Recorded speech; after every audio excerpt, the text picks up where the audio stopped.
Good morning, almost afternoon. Welcome to the Rhino Conspiracy. I'm your host, Scott Rhino.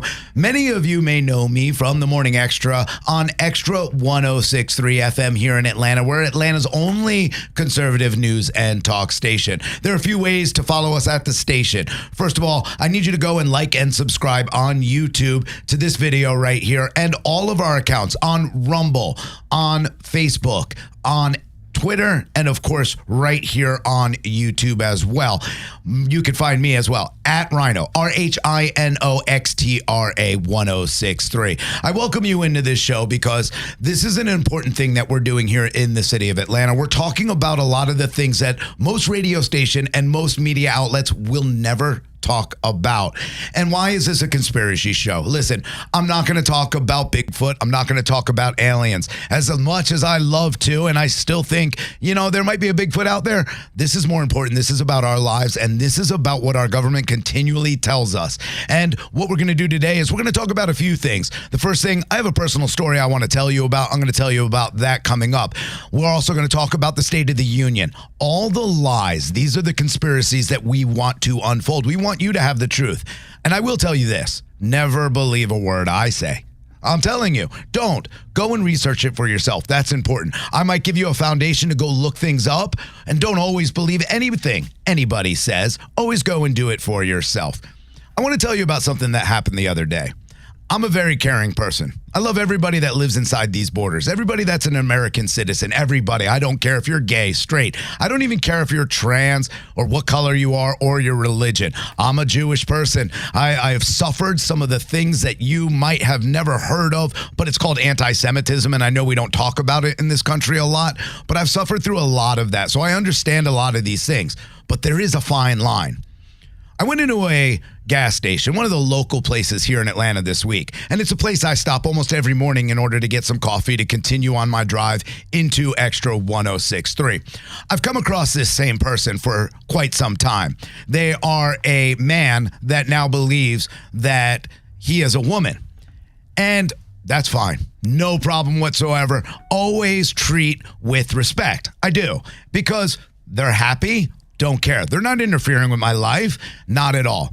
Now, they do have new name tags, and they have new pronouns. And again, you want pronouns? Fine. I'll call you by your pronouns. Now, if you're not wearing them, I may not know.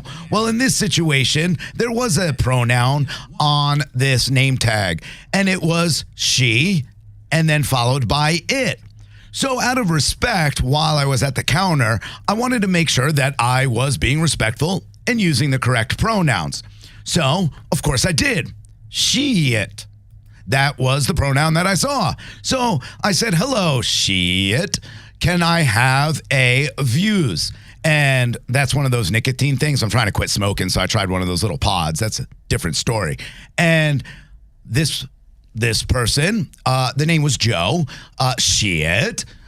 They looked at me and said, I'm sorry, what did you call me? And I said, well, I was using your pronouns. You wanted me to use your pronouns. I want to be respectful. Am I using them correctly? And it was, well, kind of. It's she, it. And I said, yeah, she, it. And this started a thing where, well, I just feel like you're mocking me. I said, I'm sorry, I'm not trying to mock you. I'm trying to use your pronouns. Would you rather me use she, it? You can use whatever you want.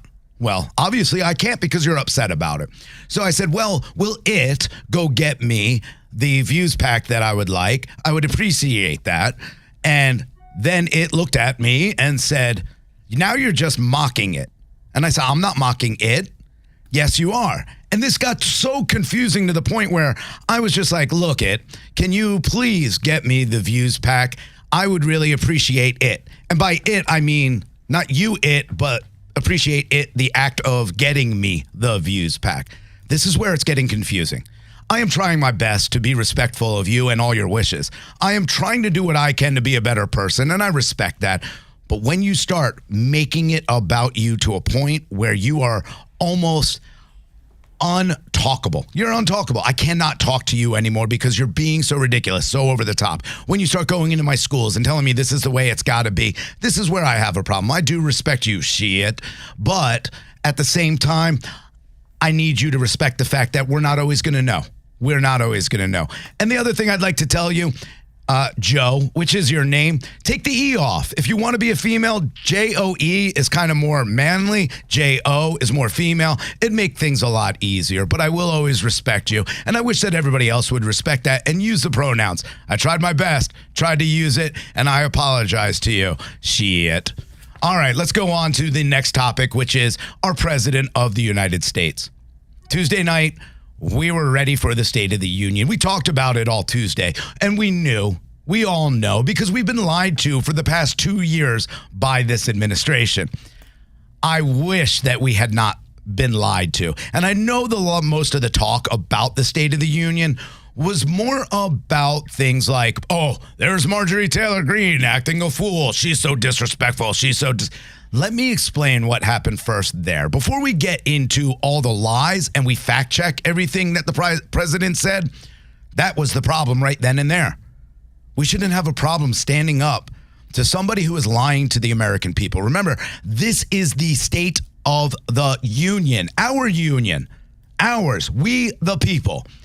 If we have a president standing up there using this opportunity to address the State of the Union, but then using it as a campaign speech. Let's be honest. This is what I've done, and I want to run for president again in 2024. Even though 58% of you Democrats don't want me to run, this is what I'm doing. So for Marjorie Taylor Greene to step up when you lie about something like the border, which we'll get to a little bit later, and even in one of these clips, you'll see or hear Marjorie Taylor Greene call the president a liar. Well, there's good reason for it. He was absolutely lying. And you know what? Most of us would never know that he was lying if somebody didn't stand up and make a scene at that point. It opened up a conversation. So you can be as mad as you want about the disrespect you think Marjorie Taylor Greene showed the president of the United States. And I'm not all for the disrespect. And I understand tradition. But we are no longer a traditional country. We are no longer a country that goes by the same rules. Think about the things we've been through over the past 4 years. It's not the same. We need accountability at this point. And she was holding him accountable. And because she made that interruption, guess what? We're talking about it today. So let's get into the State of the Union. It didn't take long. I'll be honest. I thought Joe Biden started off real well, had some good jokes, he even made a joke about Kevin McCarthy. And the fact that they have to work together would ruin McCarthy's reputation. Funny joke, good stuff. But then that's where all the lying started. Let's start off with this first clip. The first one is very important because one of the things that we want to do in this country is we want to make sure that we're supporting American business and Americans. And here's what Joe Biden had to say about American business.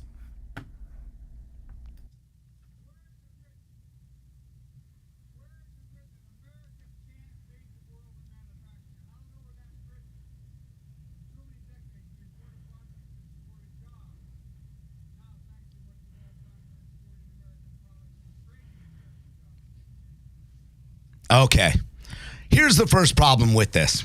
That was a complete lie, number one. We are not exporting American jobs, nor have we. In fact, when we look at the exportation statistics or the data, which I happen to have right here in my hand, and I probably should have done a screenshot, and I'm sorry I haven't. But in 2022, our imports were $4 billion. Let's say $4 billion. And I'm not sure if these numbers are exactly correct because of the way it got cut off, but I'm going to tell you what's going on. Our exports are 3 billion. 3 billion compared to 4 billion. Let me read that again. Our imports from China and other areas, international trade in goods and services, $4 billion in imports. And this is in 2022, by the way. And our actual exports, $3 billion. Every single year since 2018, our exports have been way lower than any of our imports. We're not actually exporting anything American. The other part of this is that we don't have a supply chain. We don't have products. We can't even get them in this country. And if you really believe that we're exporting them, well, then you've fallen into the Biden lie. The next thing that we want to talk about is kind of the same when it comes to supply chain and what's going on in this country, and that's infrastructure. We've talked a lot about the infrastructure bill. Was this a bipartisan bill? Yes, it absolutely was, because there were certain things that we do need to fix. Infrastructure is important. That's one of the reasons that we have the Constitution and everything else, is that we want to make sure that infrastructure throughout the entire country is taken care of by the federal government. Now, yes, we take things done or get things done here on a local level with our state government, but when it comes to going interstate, we need infrastructure. Here's the lie of infrastructure from Joe Biden. We used to be number one in the world in infrastructure. We've sunk to 13th in the world. The United States of America, 13th in the world in infrastructure, modern infrastructure. Here we go again. We're not 13th. We're not 13th in the world. In fact, this was taken from a report that Democrats put together, and it's not even real. There are actually no statistics behind it. It's just a thing. In fact, we've been number one in infrastructure for so long. We've taken care of our roads. But there is a part of the problem that comes with infrastructure, and that is our unions. That is what goes on when it comes to some of these contracts and getting things done. If you live in the Atlanta area like I do, you know that road work is always going on. Projects are getting canceled, and traffic is horrible. In fact, anywhere in this country, you probably face the same thing. I'll tell you about when I lived up north, and I lived in New York for a long time, if you don't know. And I used to go to Cape Cod every once in a while with some family that lived up in Connecticut, and we'd meet them there, and I'd fly into Logan Airport. Well, they were doing a project called The Big Dig. Now, when you look at like China and everybody else, when they work on their infrastructure, they may put a bridge together. They may get it done in 5 days, maybe a month, maybe 3 months. The Big Dig, I promise you, when I landed in Logan Airport, I got my car, I drove out. There was a gentleman. He had this white hard hat on with a "Have a Nice Day" sticker and a cup of coffee with a big smiley face on it. He was standing there holding a sledgehammer. I drove by, watched what they were doing, went to Cape Cod.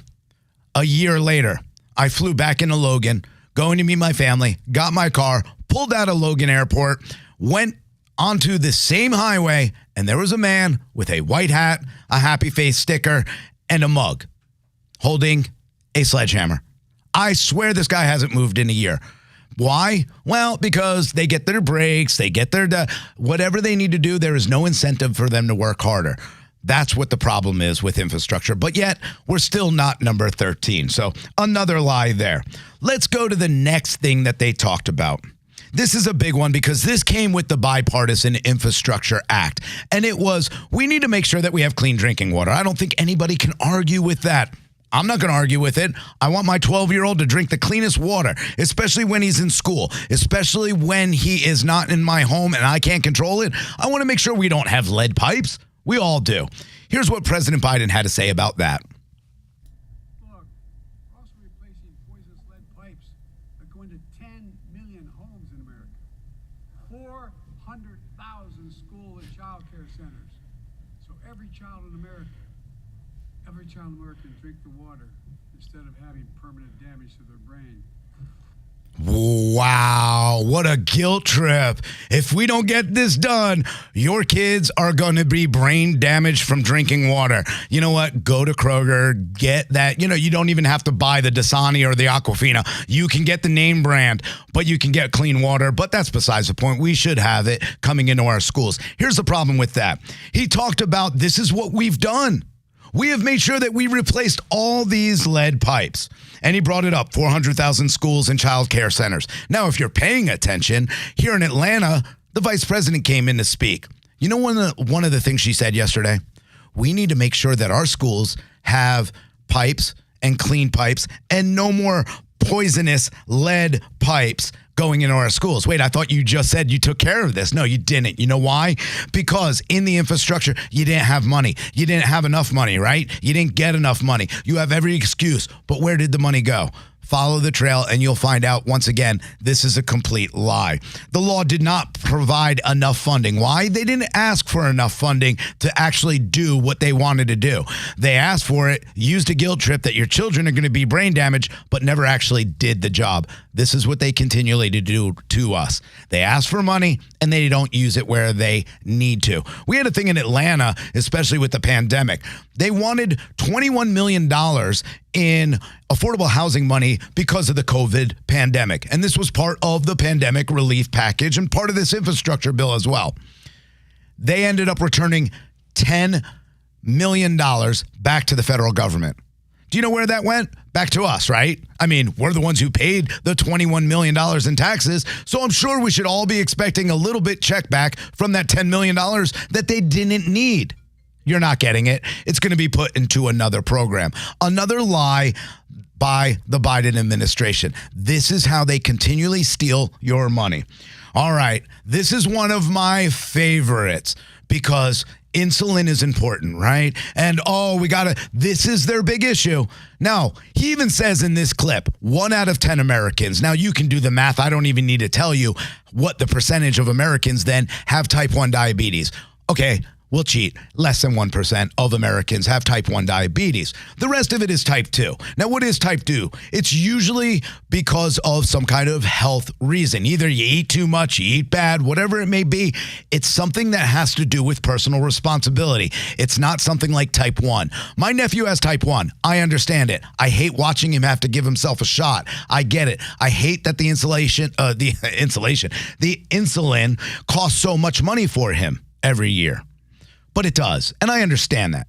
And Donald Trump even he really did try to get this down to 35, but the Democrats, they're the ones who blocked it. Here's him talking about the insulin prices. Big Pharma has been unfairly charging people hundreds of dollars, $400 to $500 a month, making record profits. Not anymore. Not anymore. Okay, let's talk about record profits for Big Pharma. There's a company, you might be familiar with them. They're called Pfizer. Pfizer. Why does that sound familiar? Oh, vaccines, boosters, sponsors of the Grammy Awards.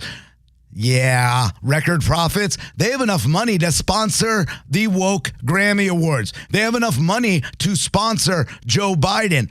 Well, they also have the contracts from the Democrats for these vaccines. I know we were all told these vaccines don't cost us a thing. If you're that dumb that you don't think we're the taxpayers, we're the ones that are footing the bill for the vaccine, well, then you're absolutely wrong. That's number one. Number two, Big Pharma has made a lot of money for a lot of other reasons. And again, these are all government contracts. I want you to think about the most important people in our military. They have one thing that they need, and they need mental health care. A lot of them come home, and a lot of them commit suicide. And he brings up that number. We're losing 17 veterans a day because of PTSD. And what do we do to them? Do we give them the help they need? Do we talk to them? No, we give them up to 40 different pills. The Veterans Affairs will have a contract with Big Pharma. We're talking Percocet. We're talking about some of these really bad opiates we try to keep out of our kids, and we're pumping these veterans full of this pharmaceutical or Big Pharma products. We do have other options, and this is a totally different conspiracy that I'm not going to go into today, but we don't even allow veterans to take care of their own health. If they live in a state where they think marijuana or CBD might help them, they're not allowed to do it. So they're forced by the government to take every one of the opioids that is prescribed to them. It's a bad thing, and it needs to change. But if you want to know where the record profits are coming from, it's the government that overpays for the medicine just to keep the deals going and to keep us drugged up as a nation. All right, let's go on to the next lie that our President Joe Biden said. This is also important.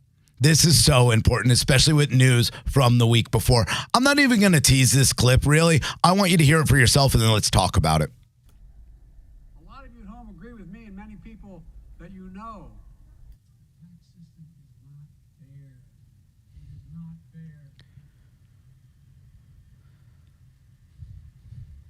Okay? You know what? For the first time that night, I think he was honest. He's absolutely right. The tax system is not fair. So what do?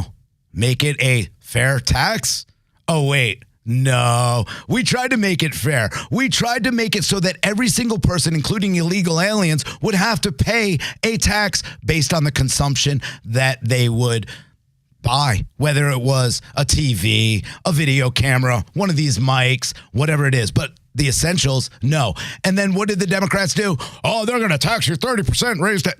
They don't really tell you the truth. Again, the reason the tax system is not fair is because that's the way they want it.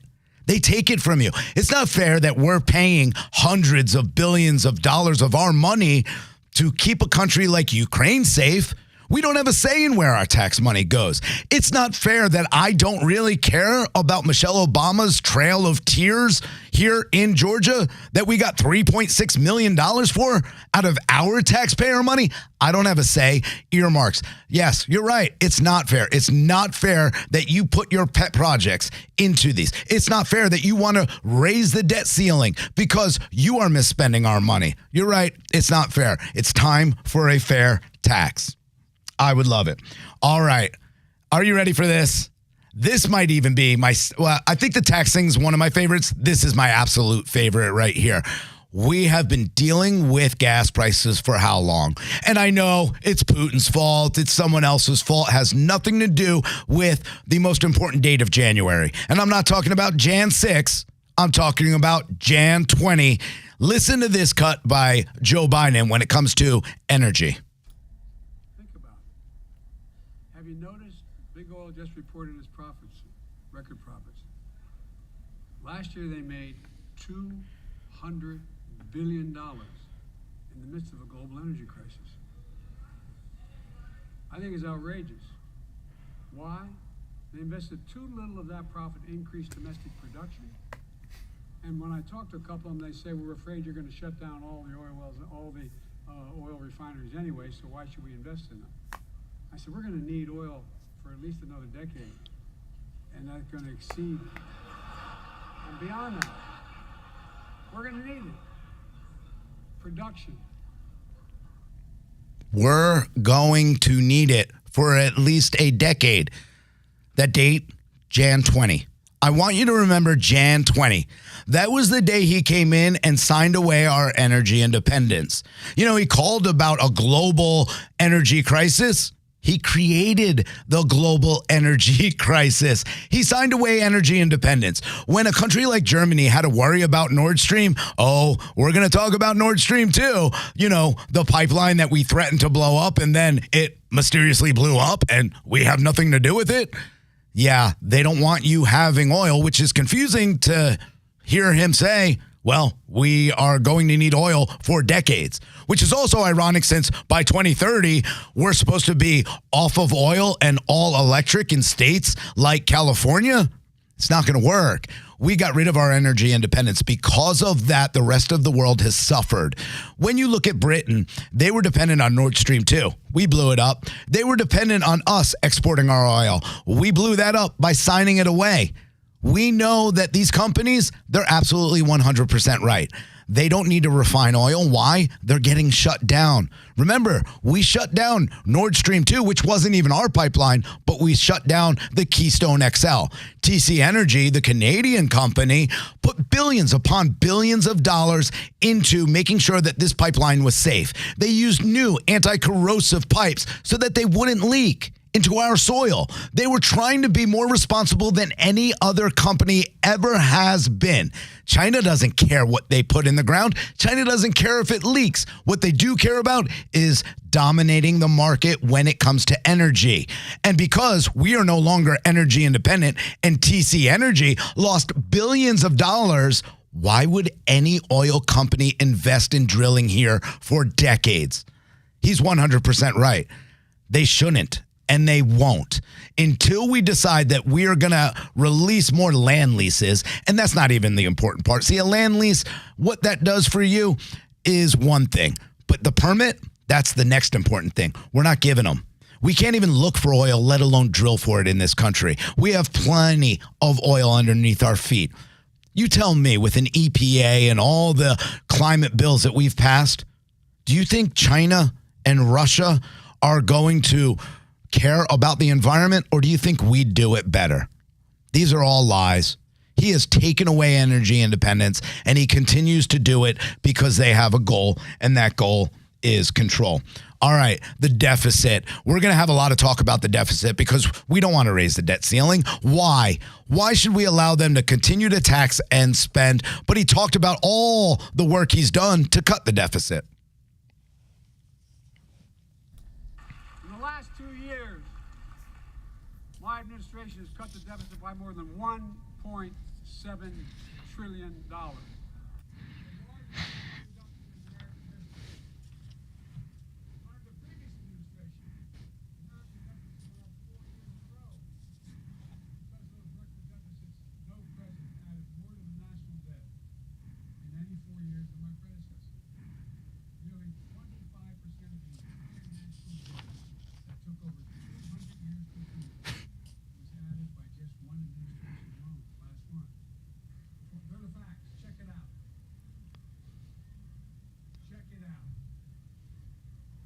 Well, good news. I checked it out, and so did everybody else. Another complete lie.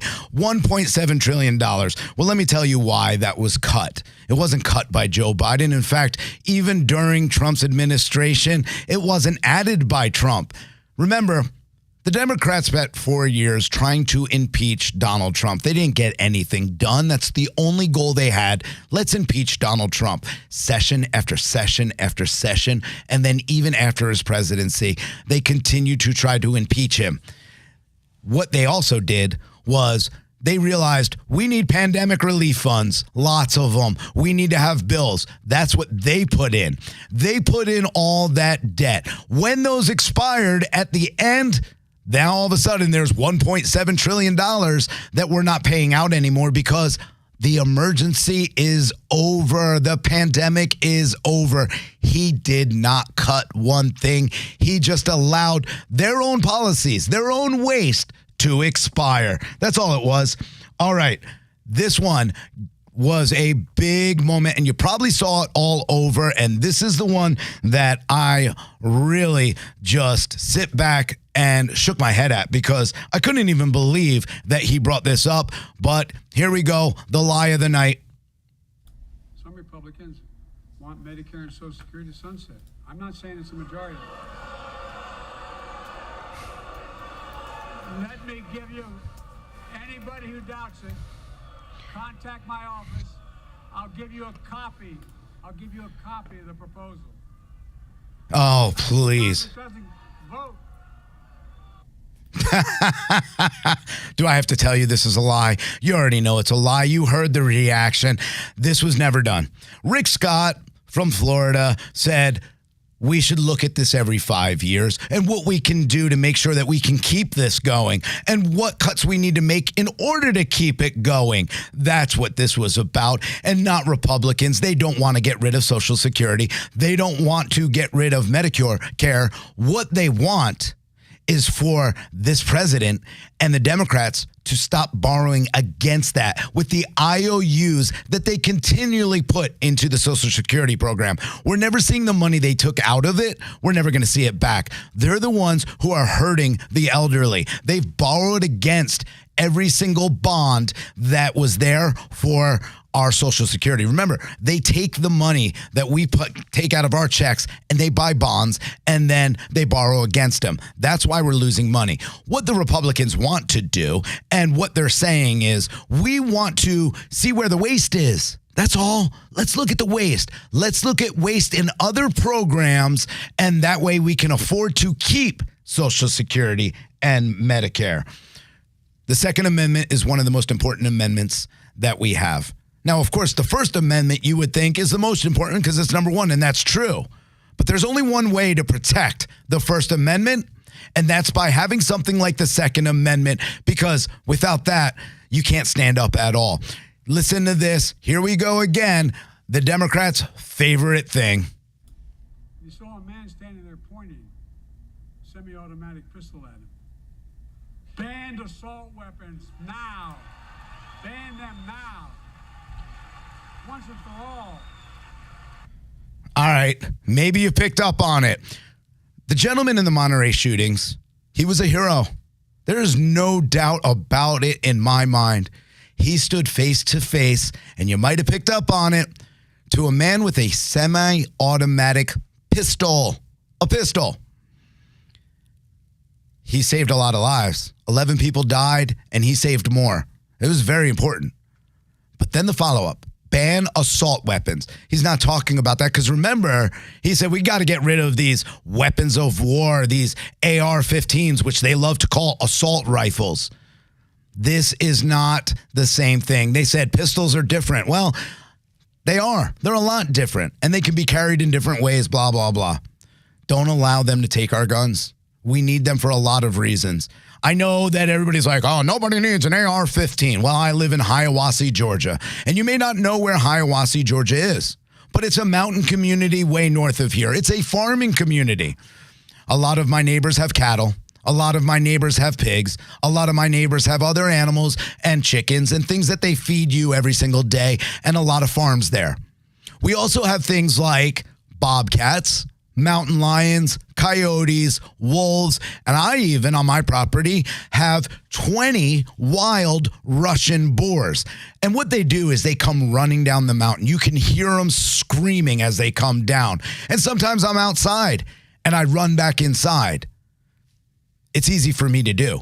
But sometimes I'm out there, and 20 of them come at me. Guess what doesn't work? A musket. It doesn't work. An AR-15 does. It makes sure of it, and it protects my family, my livestock, my neighbors' calves, and, of course, myself. Don't listen to the lies. The Second Amendment is there for a reason. It's to protect free speech.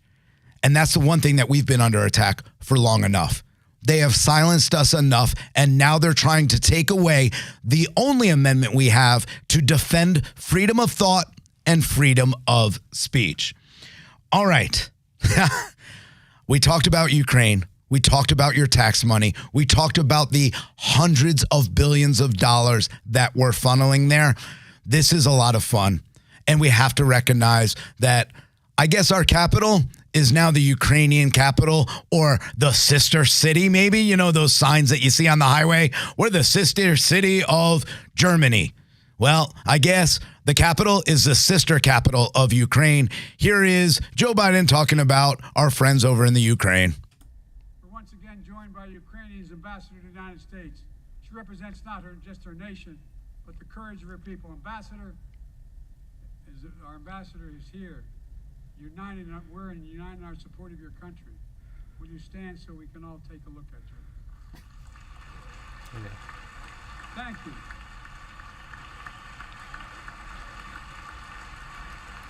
Oh, she's holding her heart. She's so. The funny part to me is we've wrote hundreds of billions of dollars of checks, and he can't even remember her name.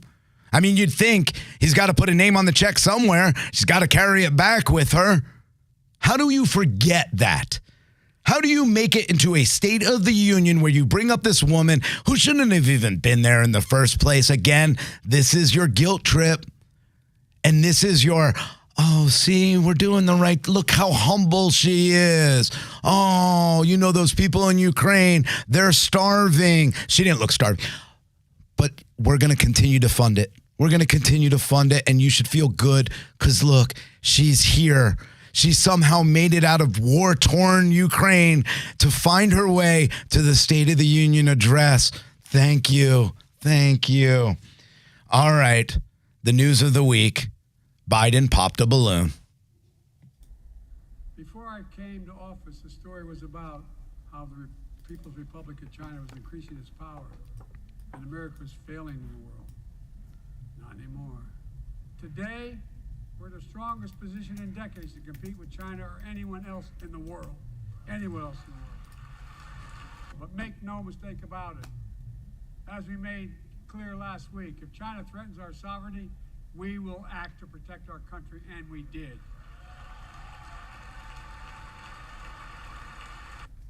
Like Double Dare, I guess you put a balloon between your legs, they're going to run back and back, him and Harris, and they're going to pop the balloons. Whoever pops the balloon first wins.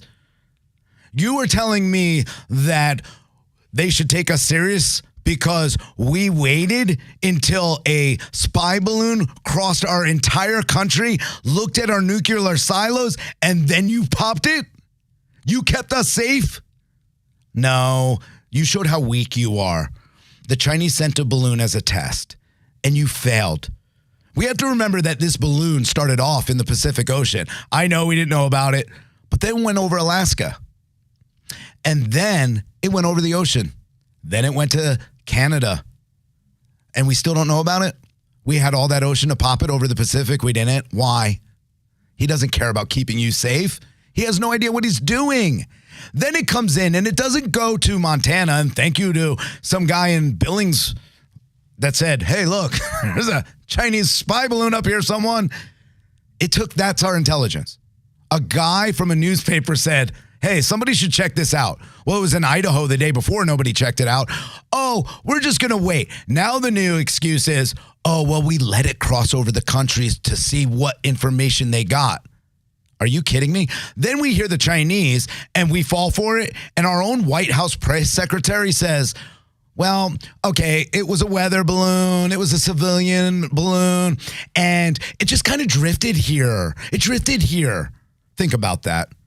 A balloon, first of all, it had a propulsion system.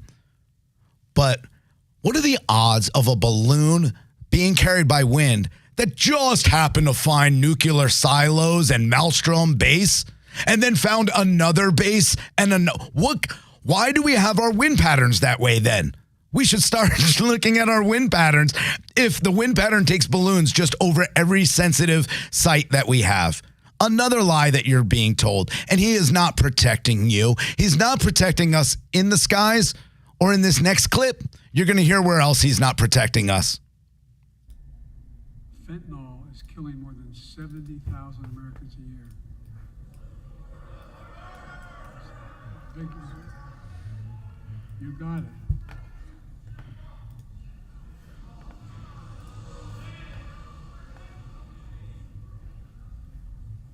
So let's launch a major surge to stop fentanyl production and the sale and trafficking with more drug detection machines, inspection cargo, stop pills and powder at the border. Okay, look, we're all for that. We were all for that 4 years ago, 5 years ago, 6 years ago. I remember a guy, his name was President Donald J. Trump, 45, hopefully 47, who knows. But what I will tell you is, he said the border is a crisis. We have drugs coming across this border every year. We have guns coming across this border. We have women and children looking to find a place where they can spend the rest of their lives who are dying on the way here. Americans are dying every day at the hands of cartels and now a fentanyl overdose. And again, just like the Chinese spy balloon, we're not being protected. He waited until it got across our entire country with the balloon, and he waited until after hundreds of thousands of our citizens died from fentanyl, which is manufactured in China, maybe next to the balloon factory. I don't know. But then comes through our border. You can't wait. We need a leader in this country that can stand up, see what's coming, and put an end to it. And he hasn't done that. Thank you so much for joining me today. I hope that we can look at these things in an objective way, and I hope you'll research and find out the lies and not fall for lies like we heard in the State of the Union. This has been the Rhino Conspiracy.